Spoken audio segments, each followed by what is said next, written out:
Vladimir Poutine qui minimise donc les difficultés économiques auxquelles la Russie fait face. Le président russe, c'était vendredi lors du forum de Saint-Pétersbourg, qui admettait que la dynamique économique, je le cite, est actuellement modérée. Bonjour Charles.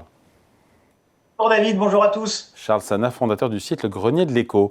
Est-ce qu'on croit vraiment sur parole ce que nous dit Vladimir Poutine? Certains disent que la Russie manipule un peu ces données pour masquer la véritable situation économique du pays.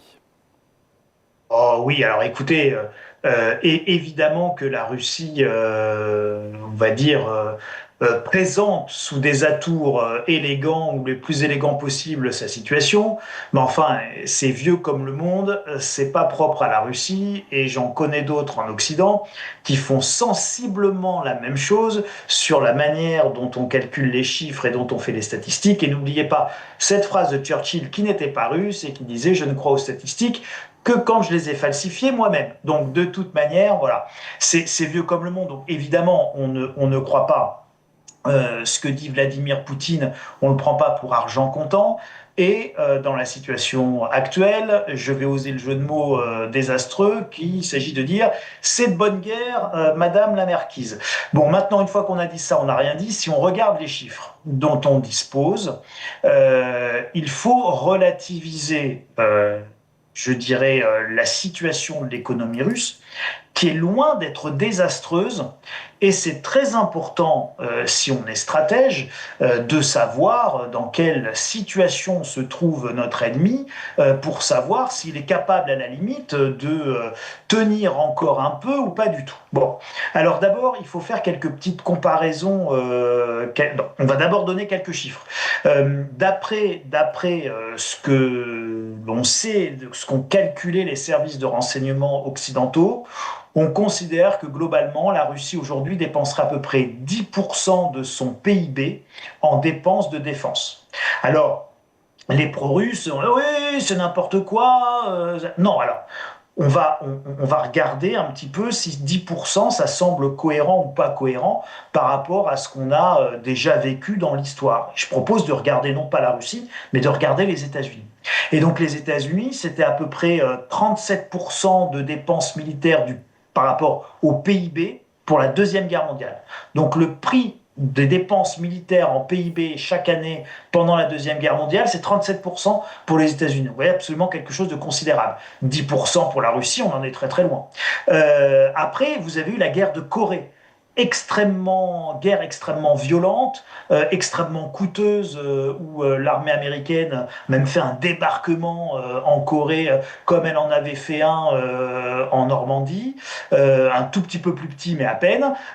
Ça, c'est à peu près 12,5% la guerre en Corée en pointe des dépenses du PIB Charles, américain. en quoi c'est important de calculer le Et poids des dernière dépenses guerre, militaires de défense non rapportées mais au PIB? pour dire que c'est un chiffre cohérent, et dernière guerre, la guerre du Vietnam, au pic des dépenses, c'est 8,5% du PIB pour les États-Unis en termes de dépenses militaires. Mais qu'est-ce que ça nous Donc, dit sur l'état de santé de l'économie russe pour le coup, ça nous dit qu'aujourd'hui, la Russie, elle dépense effectivement sans doute quelque chose comme à peu près 10% de son PIB, mais que les dettes de l'État russe, ce n'est que 18% du PIB, là où la France dépasse allègrement les 100% du PIB. Donc, si je dis que la Russie va jusqu'à 100% du PIB, qu'elle n'est endettée qu'à hauteur de moins de 20% et qu'elle dépense 10% par an, roulement de tambour, calcul, on fait tourner ChatGPT ou tout simplement mon doigt mouillé et on obtient, David, que la Russie peut tenir à peu près encore, allez, 8 ans à 10% du PIB avant de ne même pas atteindre le taux d'endettement de la France ou le taux d'endettement des États-Unis. Conclusion, ouais. Si on fait une analyse économico-militaire, à ce stade, la Russie peut tenir financièrement une guerre qui va encore durer quelques années. Il n'y a pas péril en la demeure. D'ailleurs, Poutine s'est permis un petit tacle envers la France, dont il rappelle évidemment le ratio dette sur PIB, on est à 120, eux ils sont a priori autour d'un peu moins de 20. Factuellement, il a raison, mais en même temps, la Russie n'a pas accès au marché financier, donc du fait des sanctions internationales. C'est la limite de la comparaison, même si les chiffres, pour le coup, peuvent être discutés. Juste, est-ce que l'économie russe s'enfonce dans la crise ou pas? Parce que moi, ce qui m'intéresse aussi, c'est de savoir la croissance, à quel niveau on est. L'inflation, j'ai vu des chiffres circuler, 10% d'inflation en 2025, 5%, 10% en 2025, 5%... bref, autour de 10, entre 5 et 10% depuis 2 ans. Récession ou pas, j'ai vu que le PIB avait baissé de 0,2%, ce qui est léger au premier trimestre, pour la première fois depuis 3 ans. Voilà, ils en sont où économiquement, au-delà de la machine de guerre qui tourne à plein régime? Ils en sont que nous, on est sur une inflation à plus de 3 et qu'elle est effectivement globalement à 6. Ils sont sur une récession de moins 0,2%, on est à moins 0,1% et c'est pas terminé à ce stade. Donc encore une fois, quand je me regarde, je me désole, mais quand je me compare, je me rassure et je me console. Vous connaissez peut-être cette phrase terrible et cruelle. Bon bah là, avec la Russie, on est un petit peu là-dedans. C'est-à-dire que attention. Bien évidemment, on est à plus de 4 ans de guerre. La Russie, militairement, évidemment, patine, c'est une évidence. On y est évidemment pour quelque chose avec le soutien massif qui est apporté à l'Ukraine. Économiquement, la Russie patine aussi, mais pas tant que ça, de manière objective.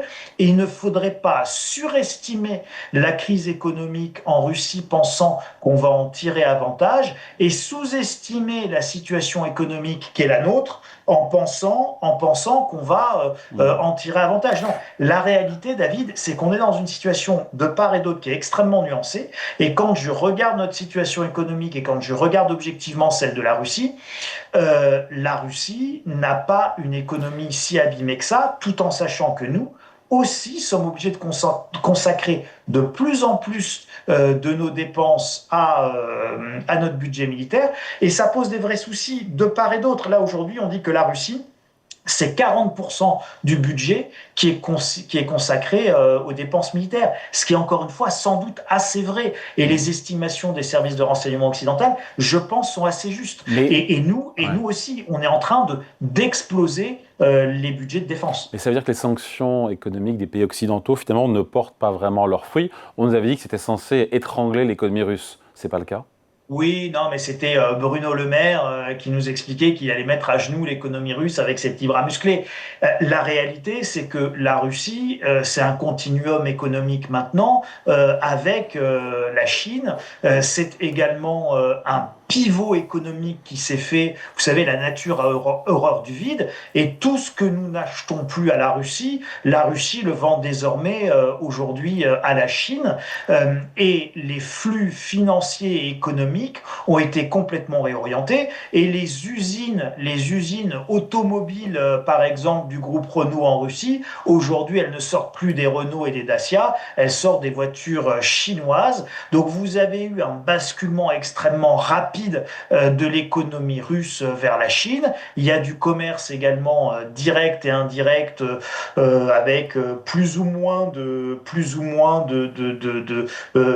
discrétion par rapport à ce que l'on regarde, par rapport à nos sanctions, avec un immense pays qu'est l'Inde aussi. Et je rappelle d'ailleurs que les États-Unis ont levé les sanctions sur le pétrole russe et donc les Indiens achètent du pétrole russe en veux-tu, en voilà, pour nous revendre après du gasoil qui aura été distillé et raffiné en Russie. Donc ça veut dire, en Inde, pardon. ouais, donc ça veut dire à ceux qui pensent ou qui disent que l'économie russe s'enfonce dans la crise, que l'économie russe est au bord du gouffre, pas vraiment, d'autant que c'est vrai, vous avez raison, avec la flambée des cours des hydrocarbures et du pétrole, on est quasiment un peu en dessous de 100 $ au moment où on se parle.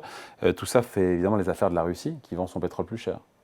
Ça fait les affaires de la Russie qui dispose en plus d'un fonds souverain qui a 156 milliards de dollars dessous dans ses caisses. Donc, si vous voulez, il faut voir la réalité telle qu'elle est, mais pas pire.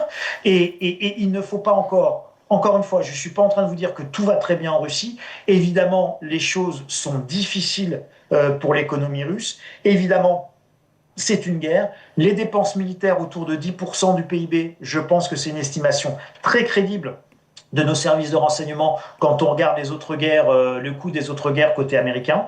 Je pense également qu'effectivement l'économie russe n'est pas en bonne santé, mais l'économie russe, vous le disiez, effectivement, elle est hors marchés internationaux, mais en réalité, elle n'a pas besoin des marchés internationaux pour se financer, parce qu'elle se finance avec ses ventes de pétrole, elle se finance avec l'Inde, elle se finance bien entendu avec la Chine et elle a complètement réorienté son commerce.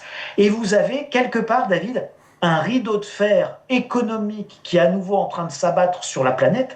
Et c'est ça aussi que ça nous montre. Et c'est là-dessus qu'il ne faut pas fermer les yeux. Encore une fois, en se complaisant dans un discours où la Russie aurait des difficultés économiques qui vont la mettre à genoux. C'est beaucoup plus nuancé que ça, c'est beaucoup moins certain que ça. Et attention, vous en parlerez avec l'invité suivant, Marc Toiti, qui, à mon avis, va vous dire plein de très gentilles choses ultra positives sur la croissance économique incroyable que nous vivons en France et sur notre situation économique qui est tellement fabuleuse qu'effectivement, on est super bien placé pour faire des leçons à la Russie. Allez, merci à vous.